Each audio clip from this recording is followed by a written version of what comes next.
Hello. We want to welcome you to Dragons unicorns and other spooky creatures. Spooky creatures. Did you hear what she said to you? You called him spooky. You called them spooky? I did. Yeah. Do you think she's... I bet she thinks you're spooky too. Bleeding all over the place. I'm going to send you the dry cleaning bill, I am. That is kind of funky. Today, in a special edition of Dragons, Unicorns, and Other Creative Creatures, Rona Gofstein and Dr. Kevin will be doing a history of horror. There will not be a quiz at the end. There better not be a quiz at the end. There may not be a quiz during. I don't know how good my history is when it comes to horror. So we thought we'd take it from 2 or 3 different things and share some horror with you. If you are enjoying this show, do know that my Web of Light show this month is going to be running a special of Dr. Kevin and Angie telling real-life ghost stories all month long. Ooh. So, what we call horror today, where do you think it got its roots? Do you have any idea? I'm quizzing her. I'm the one with all the material, so I'm putting her on the spot. So not fair. Romance author. I'm trying to think of where I would naturally think. Somehow I think the church would do it to scare people somehow. But the first horror I can think of in some ways is fairy tales. I mean, that's not considered horror, but there's certainly some very gothic, gruesome, horrifying aspects to it. Well, yeah, and and if you look at the old Greek mythology, I mean, there's some pretty, there, but that wasn't really considered like horror. No. And it's funny because they were considered more like morality lessons. Right, which is what fairy tales were as well. Yep, something to, teach and scare the kids and make sure that they did the right thing. Because that works so well. Yeah. But one of the things we look at is we're going back to the Inquisition. It is the church. It's the church. Should have known. It's always the church. Not surprised. We the look... Inquisition. Let's begin. Sorry. So the church in 1235, the Vatican declared, issued to reestablish the orthodoxy of faith. And it's never good for us heathens. Yeah, I know. So one of the early things that we look at is that, and I am using notes today, 1307, the first volume of the Divine Comedy Inferno by Dante. Yes. So a little light reading for you this weekend, everybody. Yeah. So Dante's Inferno, which of course was at the core of was it the third? Was it Dante's the third, or was it the first of the Dan Brown movies, Angels and Demons? And I think that was the first one, where Dante was the secret code in Dante's Inferno, and they had to figure out. That's Angels and Demons, probably then, yeah, which would have been the second movie, but the first book. Yeah. So, well, no, the second one. Anyways, the first movie. The first movie was the Da Vinci Code. The Da Vinci Code. That was the Illuminati. And that was the Illuminati. So the third movie that they did, which is Inferno, called Inferno, that was would based be on Dante's Inferno. Imagine that. That would be a hint. And then that was followed by John Milton and Paradise Lost. Paradise Lost, yes. 1607. Another real rib splitter. Yeah, but those were those Roots. pieces were kind of the roots of modern horror. Well, if you're going to start with horror, you may as well start in hell. Well, therefore the church. Yes. As you pointed it out. And we even said with although it wasn't about Dante's Inferno, the concept of angels and demons. Yep. Not just good and bad, but something external. Yep. So that was the beginning of horror, and you really find it starting to pick up more again. You know, you had the church plays and the stuff like this. But one of the things that you really look at is the time of Shakespeare. Shakespeare did horror plays. Well, there are ghosts. There's a ghost in Hamlet. And there are witches in Macbeth. Yep. And we have... There's other magical creatures, but I'm not sure what other horror... There's a few of his, and I'm just actually looking to see if I can find it, because as soon as I was doing the research for this show and I looked at it, I was like, well, yeah, that makes sense, really. Well, horror is, it's, you know, no matter what, it's still entertaining. Yep. There's something about being scared, about being frightened, about, and hopefully at the end defeating that fear. That's compelling. Well, we do look at it, and we look at a number of different things. Why does horror stay popular? And it definitely does stay popular. And I can't find the name of the other shows, but there was 3 or 4 different things, and there I was know some we did other. some that were very violent. Yeah, but there was, like you said, there was ghosts and there were witches, and there was a couple of other things too. Probably. But some early horror. But they look at that the growth of the Gothic novel was in the 1700s. Okay. And the first one was Thomas Parnell, A Night Piece on Death. Was considered one That of the sounds cheery. first Good little ones. bedtime reading. Yep. And well, actually, I'm going to correct that. That was that was a poem, Okay. and he was the first work of the so-called graveyard poets. Well, there's a group you just want to hang out with. Yes, the graveyard poets. Bring your own coffee. Yeah. And so now we have plays, we have sonnets, or what would you consider, I mean, what would you consider Paradise Lost, and what would you consider Dante's Inferno? It was not really a... It's not narrative Essay. the way we think of it. Yeah. I mean, it's so early. I think most people read it in its various Cliff Notes / Wikipedia forms now, as Yeah. opposed to actually picking up the book and reading it. And you just want kind of summaries of it. But yeah, I mean, that time period, you were writing in almost an epic, the concept of epic poetry, which is one of the muses. You know, you look at the muses now and you're like, okay, we don't write this stuff anymore. How can we be inspired? So yeah, that would probably fall back to some of that. Yeah. You know, when poetry was almost novel-like, it took you, through a gamut. It arced you. Yeah, it wasn't. It was, poetry now. I think we think more of it the same way we think of flash fiction, sort of short and tight, and giving us a moment, an insight into a moment or a time, as opposed to telling a full story. Although there are novels out there now written in poem form. There's a couple of writers who do it. Oh, interesting. Yeah. I'm not aware of those, and of course, poetry is my first love. Yeah, there's a young adult writer, and I'm blanking out on her name, and her titles are all one word: speak, crack. The books look huge, but it's all done in poem, all done in poetry. Yeah, which makes me think of things almost like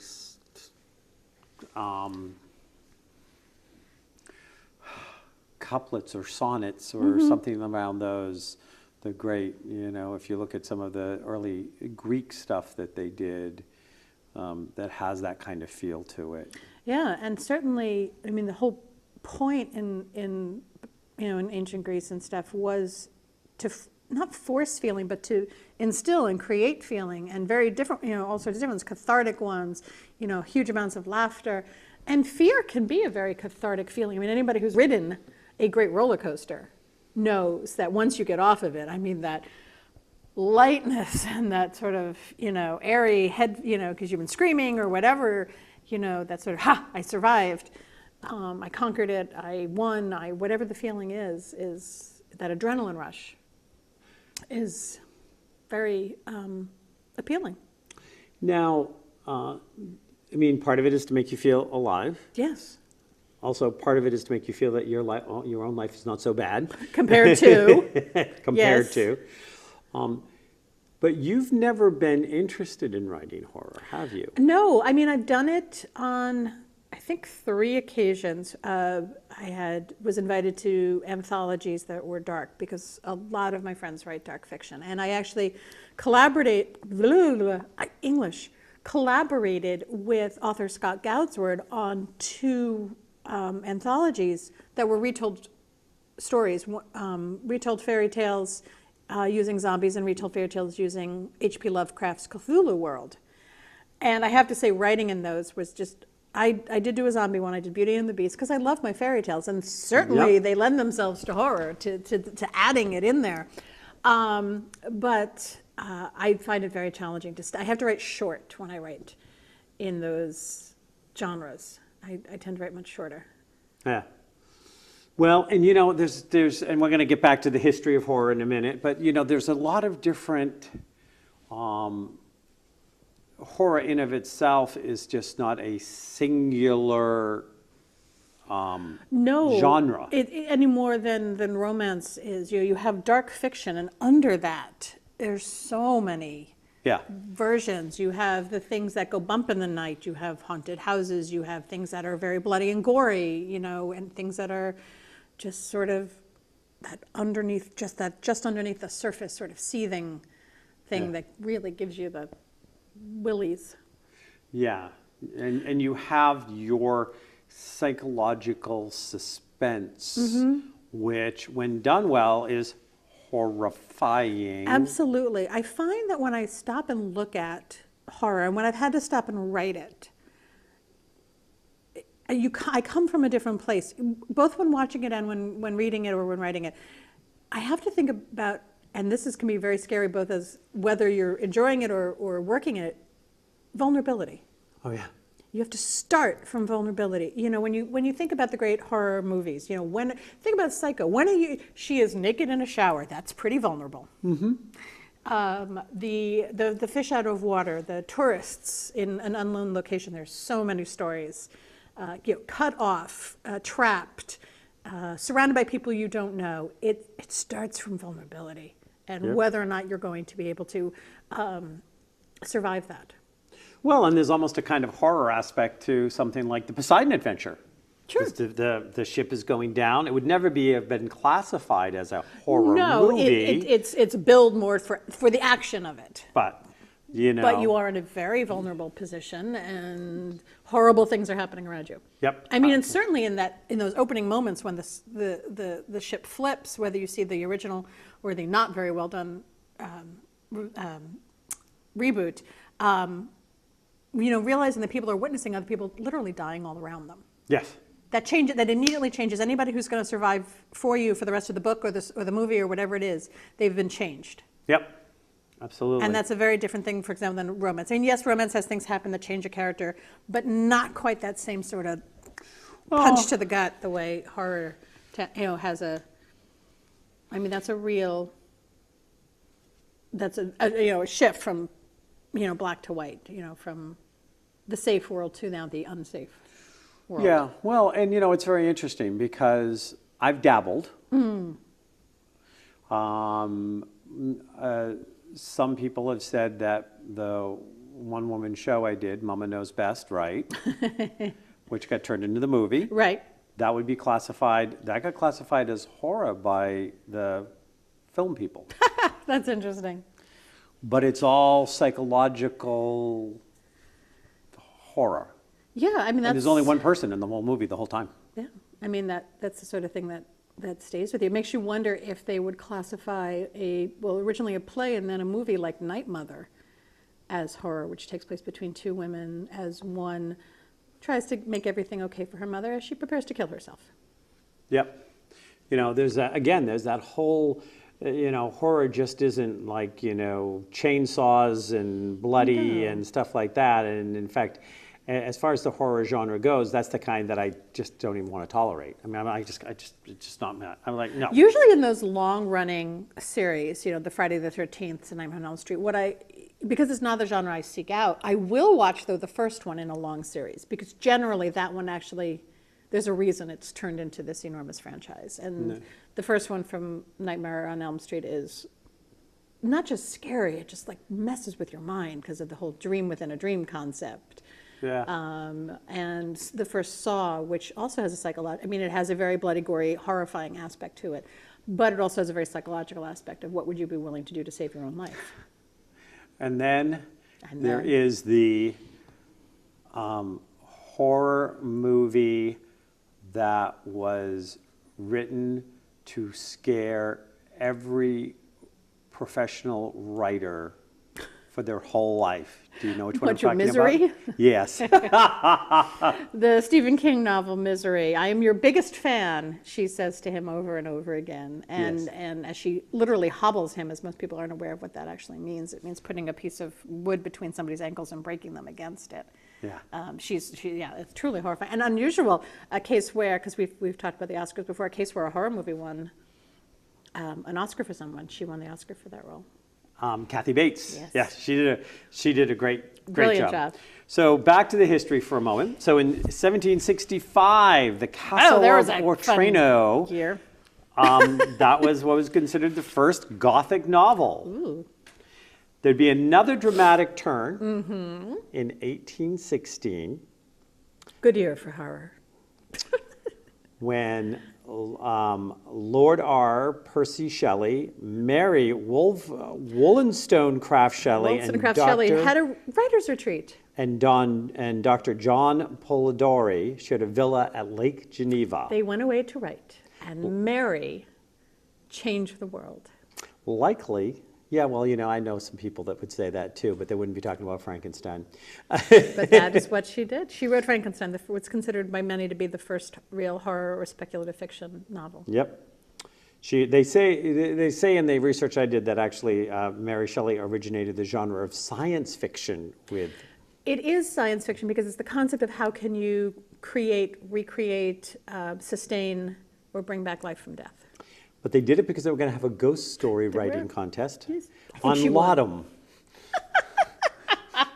Whee! Good stuff. And Dr. Polidori established the vampire subgenre with Bet they didn't sparkle. publication of The Vampire in New Monthly There Magazine. you go. So, there you go. Around that same time, horror was hitting the stage. Yes. 1790 to 1825, theaters offered things like The Devil's Elixir, The Castle Spectra, and James Planchet's The Vampire. And they were popular productions. They were both bloody and expensive. Oh yeah. I mean, it's visceral. I mean, it's right in your face. These things that are unacceptable and unseen and uncommon. I mean, it's more jarring in some ways, or it is exactly as jarring as sex, which eventually Bram Stoker makes very clear in Dracula. Oh, yeah.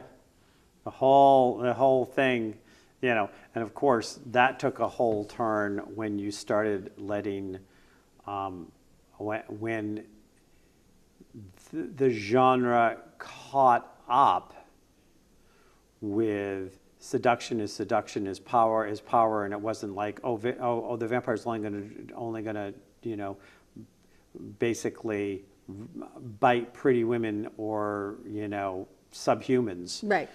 Type of thing where it just became extremely erotic Oh yeah. and romance. When I must have been about 11 or 12, and it's funny, it surprised me that I actually have never written, nor do I have one in my head, a vampire story to write, but the BBC production of Dracula with Louis Jourdain, he was young and sexy and had this great voice, and at one point to turn Mina, because he's already bitten her, to turn her, he opens up his chest using his very sharp nail, and he brings her to him. And I'm sort of at that beginning cusp, and I'm watching this going, I like this. It was all downhill from there. It wasn't a big hill. Well, yeah. Didn't get uphill very far before I went straight down. But yeah, there is this huge. It's one of the reasons why when they put Interview with the Vampire and some of the more modern stuff on screen, a lot of people, you need the vampire to be a seductive creature. It's a predator. Think of any predator in the wild. I mean, leopards and panthers, and they're beautiful. Yeah. They're something seductive. A good predator needs to be seductive. I think David Bowie was one of the better choices for a vampiric actor, an actor in a vampiric role. There we go.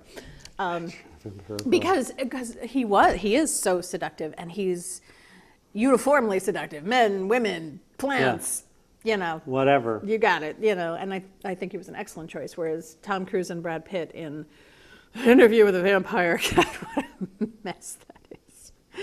That is just terrible. The books are good.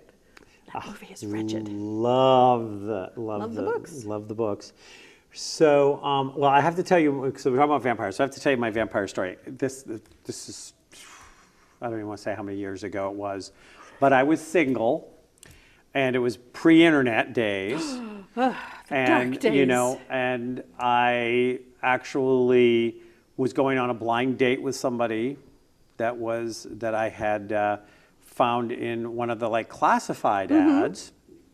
Used to find dates, and when you're That's how I met my husband. That's how you date out of your pool. Right. You find somebody new. Find somebody new. So I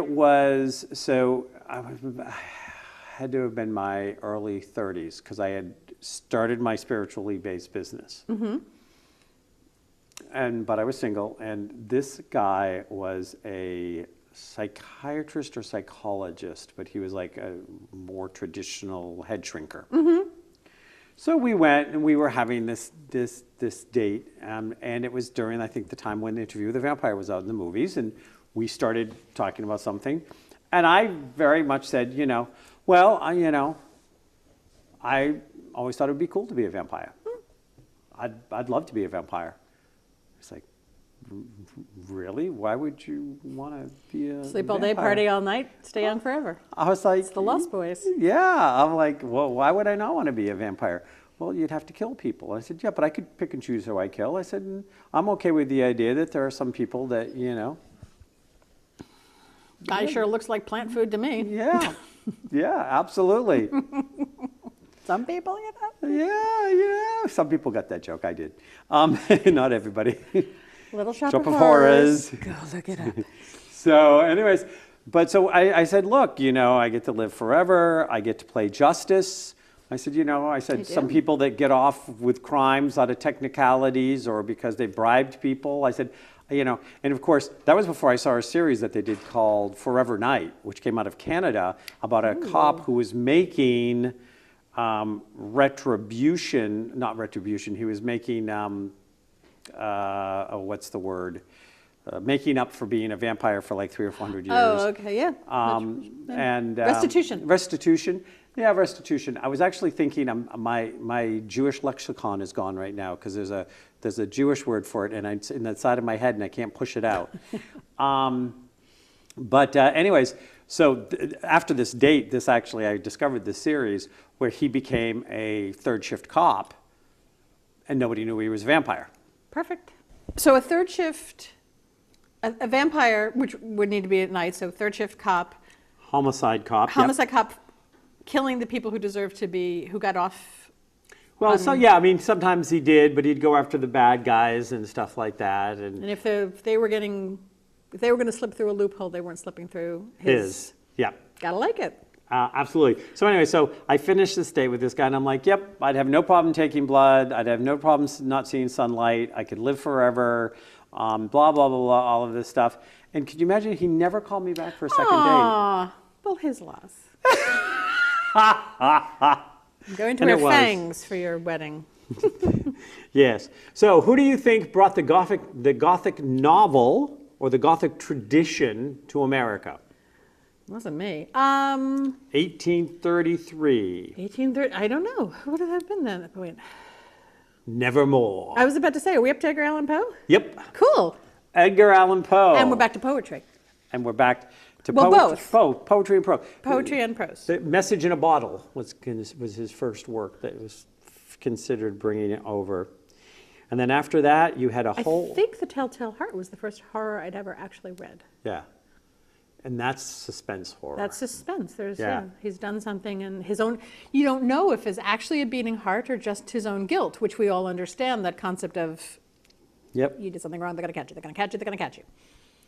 So that is that psychological Yep. vulnerability. Now, you started with the church creating, all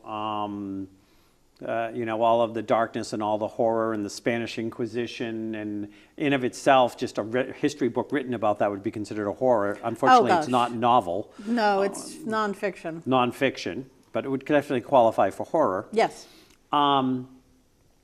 And the backdrop was basically pushing the people back into the Dark Ages, so the church had complete dominance on the Right. known world, so to speak. And And then, the only path to goodness and righteousness, complete control over the path of goodness and righteousness. yeah, there's a word I want to put after righteous, but I'm not going to mention it because we're on air and public.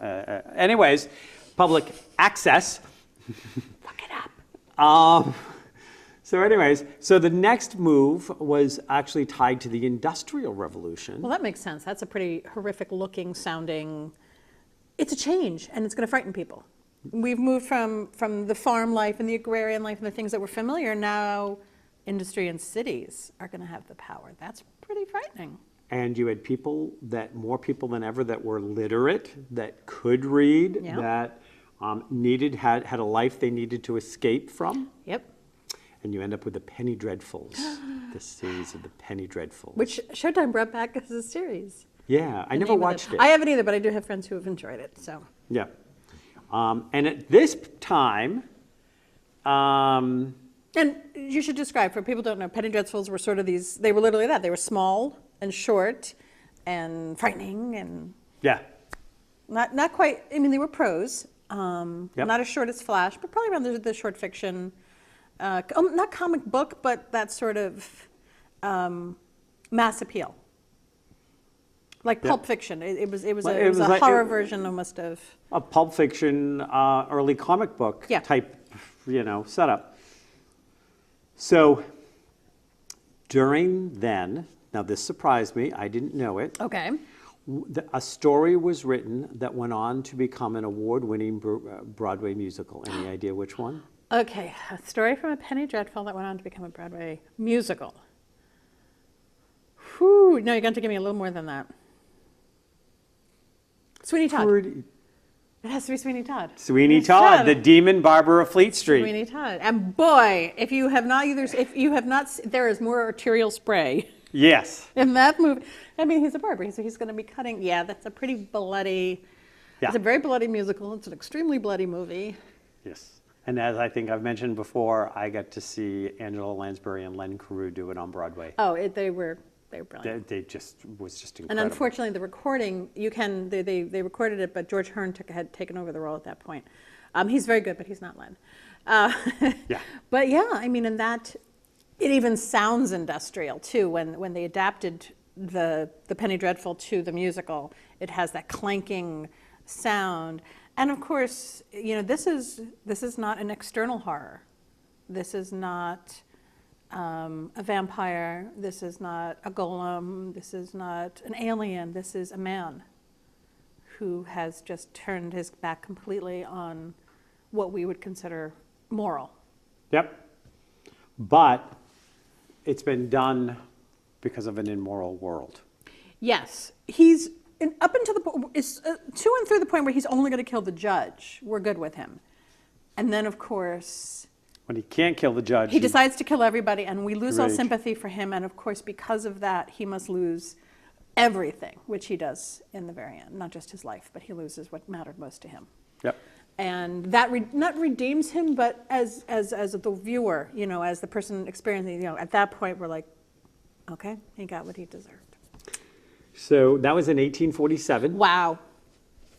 I did not realize it was that Now you have to hear old some. a story. Yeah. So now you have to hear some of these that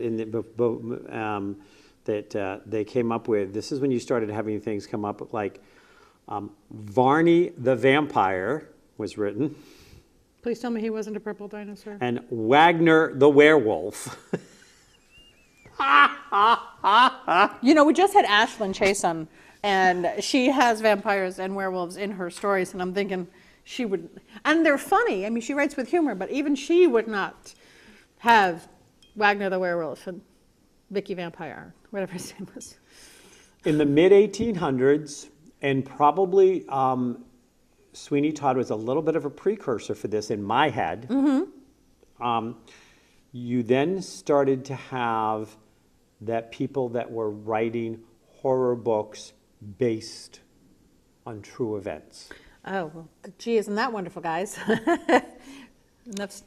Well, cities grew. Cities grew. And we had hit California. And once that happened, once Western expansion was no longer possible, once you couldn't pick up and start a new life, and everybody became, for lack of a better word, more and more trapped where they were, things changed. And so it's interesting that had been right around the same time that horror took a turn. Yep. I mean, you did have things coming out at that time like Dr. Jekyll and Mr. Hyde. Which is about the duality of man. It's a wonderful, which is one, the ones that have lasted, you can really go into the psychological more than the thing. Yeah. But it was a book based, a fiction book, but it was based on Jack the Ripper, of course, who is a real life character. That we start to get into a more modern version of horror, which opens up to things like the Hannibal Lecter series and things like this. This was going around worldwide. At this point, you had it in the U.S. The France stage saw the return of overt God in the gore. Okay. Stuff like this. Murder, rape, suicide, full of violence, ghostly apparitions, all sorts of stuff. Well, even Dickens threw in a ghost. Yep. Actually 3. Actually 4. Marley is the first, so 4 ghosts. Yep, and 3 Ghosts of Christmas. Yes. So, then of course, where the next big move is we get into the fact that we can now have movies. I was going to say, the change to movies must have been huge for horror. I mean, I know that there was. I mean, the silent horrors, there's an incredible amount. Do you know, and so take a guess. Oh, boy. What do you think was the first horror movie made? I know Nosferatu was very early by Max Schreck. Yeah. Is Which that is your the final answer? Silent, no, because he hasn't jumped on it and told me that I was right. But I know that one was early. This one was 1910. So that's before Phantom of the Opera. No, I don't know which one was 1910. Jekyll and Hyde. Was the first. So there you go. So Jekyll and Hyde. the early move to the books also became, was it Lon Chaney at that point already? Directed. Somebody give me IMBD. Yeah, I was going to say. It was directed by J. Searle Dolly, and the film production required the assistance of none other than Thomas Edison. Well, there you go. That is, you can't get much earlier than that if good old Tom is going to be helping out your movie. Now, they tried to put out a Weird Tales, which actually I think they've revamped Revisited, several times. A few times. Yeah, The first one came Crypt out. Keeper and stuff. Yeah, first one came out in 1923 with people like H.P. Lovecraft and Ray Bradbury. Bradbury's stuff is more on the psychological than the blood and gore. Lovecraft, I don't know what that man was on. Yep. Providence native, for those of you New Englanders. So, the Great Depression, horror went up. It's always interesting to see which genres match war, depression, things like that. Because you'd think it would be comedy. Yep. You think, and don't get me wrong, comedy did have its place. You had the Charlie Chaplins and those things was huge. But it's interesting to see when horror really starts to bang through and become popular. Well, and it's not necessarily during war.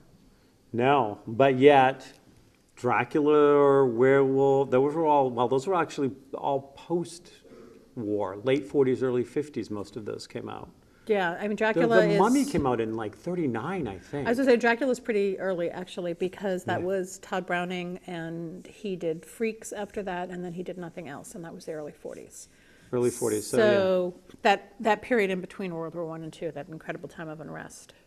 Yep. And people had horrors that they could do nothing about. No, World War I had decimated a generation. Yep. And people were feeling helpless and rationed and all those other restrictions. And there is something about being scared for a period of time and a horror that you can close the book on, shut a door on, leave from is very powerful. And in, ooh, bless you. In 1954, I Am Legend by Richard Matheson. Oh my gosh, he's brilliant. The number of short stories and horror that he wrote. He also wrote a great deal for The Twilight Zone. Yep. One of the Really most, brilliant. according to the research I did, one of the most critically acclaimed genre novels of the past 60 years was done by a woman in 1959. Yay! Any ideas? No, actually, 1959. I mean, we're not talking. We're away from the Gothics, like the Jane Eyre, which has a horror aspect to it, the Gothic romance. The dark shadows and those things. 1959. No, I have no clue. Shirley Jackson, The House on Haunted Hill, which made a movie that I still... It's it's funny if you look in used bookstores or even on the used things like Paperback Book Swap, you can't get copies of it. It's that popular still to this day. Also there's another one of her titles and I'm blanking out. I can picture the cover and I can't picture the title, but Shirley Jackson was brilliant. I mean, then you have The House on Haunted Hill, and then you have the horror of things like The Lottery. Yep. So the next move forward that they put, which again was bringing out by a real life event. In 1957, Ed Gein, a Wisconsin farmer, was arrested for the murder of Bernice Worden. When authorities searched Guyton's home, they discovered the remains of at least 15 different women in small pieces.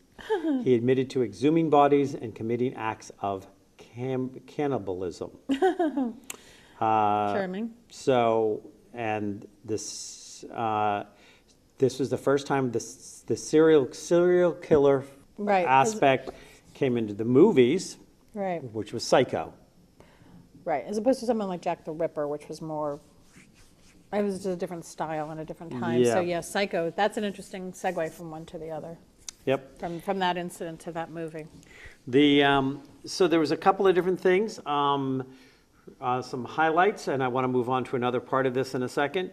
I highlighted was Rosemary's Baby in 1967. Oh my gosh, I've never read the book, and man, the nice Jewish boy Ira Levinson who wrote that, who also wrote the Stepford Wives. I mean, you gotta wonder what he was raised on. Yep. I've seen the movie. It's but the brilliant. Stepford Wives were all wasp. Well, apparently he finds them frightening. But Rosemary's Baby, I mean, that's, you hear, if you haven't seen Rosemary's Baby, you'll hear it's frightening, and then you take it from our perspective of what's frightening and what we would expect, and it's so quiet, and there's like nothing for so long. It's so different from what we're used to. And to this day, The Omen will still give me shivers. Yep. They were just rerunning that one. I have to admit, that's one of my favorites of the older ones. The photographs which hint at how these people are going to die. Yep. And stuff. There's something about that always gets me. Well, and then they list The Exorcist in 1971, Carrie in 74. Carrie, which changed the movies, it gave us the jump ending. Yep. That was Brian De Palma's gift to The movie. to horror. A little bit different from and that was, and now here, there you have Carrie, and now we're back to Stephen King today, with the new release of It. The new release of It. The first movie length one. They did a much maligned miniseries many years ago. Yep. This one, I gather, is staying truer to the book. Obviously, there are things you can't. First of all, the book is about 800 pages. Yep. So we're going to have to bring that down, guys, or we're going to be in the movies for 8 hours. But definitely considered a very strong adaptation by the friends I have who have gone to see it already. Yeah, and I haven't gone to see it. I'd like to go see it. Well, you've got a honey who doesn't like horror movies. So anyways, and then I want to throw out kudos to a gothic horror TV show, Dark Shadows. Dark Shadows, oh my God. 63, Soap opera. 64, soap opera with a vampire. Yep. How could you just not and a love witch, and a werewolf, How could you not and a love that? phoenix. One of our authors was Just recently did, talking yes. about Ash's new series is going to Be the feature phoenixes. But there was I a know, it's great. character of the phoenix I'd missed that one. I think in Dark Shadows before Barnabas ever showed up. Ugh, Barnabas Collins, a great character. Great. And I have to admit, I did watch the reboot that they did with Ben Cross. I tried that one. It wasn't great, but It was worth another season, though. yes. I would have liked to have seen him continue it. I have both, but I'm a big, And the then Tim original. Burton, of course, tackled it once again with the movie with Johnny Depp. Yep. And when I first saw it, I have to admit, I hated it. I thought it was just too campy and too over the top. And then on the, oh my God, cable's running this again, fine, I'll watch it. Not as bad as I originally thought. I actually find myself enjoying the performances, the characters, the silliness, the over the top, the 60s feel. You've got to separate it. Yeah, you got to let it be what it is. I had to separate the 60s from the 90s from the thing and look at it again and not say, oh, well, Jonathan would have done that differently and Ben would have done that differently. Exactly. And, It is what it is, Grayson Hall would have, was a much different Julia Hoffman than, Yes. now I can't think of her name. She's in almost all of Johnny Depp's movies. Helena Bonham Carter? Yeah. Yes. Because she played Julia. So now I have a list. We And don't Mrs. have much Lovett. time. Mrs. Sorry. Lovett, yeah. Yeah. Well, I said she's in a lot of Johnny Depp's movies. Yeah, they like Well, to. she and Tim Burton were together for a very long time. Yeah. So, anyways, so we don't have much time left, but so I'm not going to quiz you on these. All right, good. But I found a list of 14 horror musicals 14 horror musicals? that have been on Really? Broadway. Kick, kick, stab, kick, kick, bludgeon. Okay. One of the first ones, Dance of the Vampires. I was Miserable right. failure. Kick, kick, bite. And it was a miserable failure. Evil bad. Dead, the musical. Oh, that hurts my head. I saw a production of it in Las Vegas. It actually wasn't bad. Buffy the Vampire Slayer, The musical. Really? the musical. Yep. And then of course I the love Rock- that series, though. the Rocky Horror Picture Show. They list. That, it is horror-ish. I mean, obviously it's making fun of those B movies, and they list them in the opening number, but yeah, it's horror, and horrible in its own wonderful way. Yep. And then Dracula the musical. Yeah, that was a flop. I've seen Dracula the play. I saw Frank Langella in a production where all the sets were designed by Edward Gorey. Ooh. Yeah, that's worth Googling and seeing if there's any pictures for. Carrie was made for a musical. One of the great flops. In fact, there's a book called Not Since Carrie, which is about the other flops. Betty Buckley played her mother in that. Yeah. Yeah. Horrible. These aren't horror. They're horrible. They're just Okay. Repo, the genetic Genetic opera. I've seen it. Not Anthony Michael. The guy who plays Giles in Buffy the Vampire Slayer is in it, and the young woman from the Spy Kids movies, and Sarah Brightman, Oh my. the original Christine from Phantom of the Opera. So, Very Pol- gory. Oh, and Paris Hilton, because that always helps to recommend a musical. okay. Poultrygeist, Night of the Chicken Dead. Somebody got paid to write that? Yeah. Young Frankenstein, which was a I've success. seen it. Yes. I saw it. Roger Bart, Sutton Foster, and Andrea Martin as Fräulein Blücher. I love Cloris Leachman in that role. It's great. The movie's better than the musical, but the musical's pretty good. The Fly. Ew. They Okay. made that into a musical? Yep. Jekyll and Hyde. That has some very great numbers in it. Yeah, and that was a successful It musical. was successful. It tours well. Unfortunately, most of the recordings you find either have, I think they have David Hasselhoff in the role. But the song This Is the Moment, where he makes the choice to drink the Yes. potion, is just Yes. wonderful. Lestat. Oh, God, yeah, they did try to make a musical of that. Yes. Sweeney Todd, which we That all one know the and least love. worked. Award-winning. Award-winning on several occasions, both in its revival and in its original version and in its revival. And The Phantom of the Opera. Yes. The movie's better. The original movie is better. The musical is good. It's interesting. I mean, it didn't come to Broadway, so maybe until recently, but Little Shop of Horrors isn't on the list. No, they didn't have Little Shop of Horrors, which I was surprised. I mean, if Rocky Horror is there, then Little Shop should be there because, in That- fact, the musical is much more horrific than the movie Yeah. because the movie was going to end with Audrey taking over the world and her wrapped around the Golden Gate Bridge, and they cut it for a happy ending, but she does take over the whole world. Yep. in the musical. So we're going to close on that note with the history of horror, both on TV and Movies, on books, movies, books, and stage. Every medium has adapted it, and it's there on the internet too. There are people making horror on YouTube and Like all the sorts of Blair ways. Witch Project. Ooh. But we won't go there. But you can have a successful horror musical. Phantom of the Opera, Sweeney highly successful. Sweeney Todd, Yep. Jekyll and Hyde, Young Frankenstein. Rocky Horror, Rocky Horror. has been very successful, regardless of whether Yep. or not it's good. So there's a little history of horror here from dragons, unicorns, And other creative creatures.